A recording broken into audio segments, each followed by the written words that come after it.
Men infertility treatment అనేది మనకి ఎన్ని డేస్ అవుతుంటది? Okay, that depends upon problem ఏముందని. Okay. Sometimes problems could be very simple. ఇప్పుడు సెక్షువల్ డిస్ఫంక్షన్, ఇరెక్షన్ డిస్ఫంక్షన్ కానీ వీ జస్ట్ గివ్ మెడికేషన్స్. ఆ Okay. మెడికేషన్స్లో they have lot of significant improvement and they get pregnant. So Okay. Sexual డిస్ఫంక్షన్లో they have to understand if there is no improvement, it's a very very difficult situation for men to Okay. Approach for these problems. వేరే ప్రాబ్లమ్స్కి వాళ్ళు approach అవుతారు. అవును. So ఈ ప్రాబ్లమ్స్కి they unnecessarily they will delay. So ఏమవుతుంది, ఆ డిలేలో they complicate their life.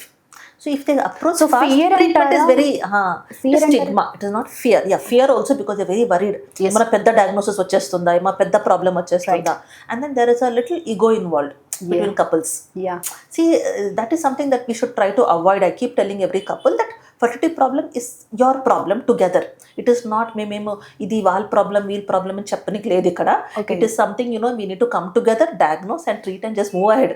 So it's very easy, treatments are available, very good success rates are available today. The only problem is వాళ్ళ టైమింగ్. వాళ్ళు late చేసుకుంటే success rates will fall. Okay. వాళ్ళు younger ఉన్నప్పుడు వాళ్ళ success rates are going to be better.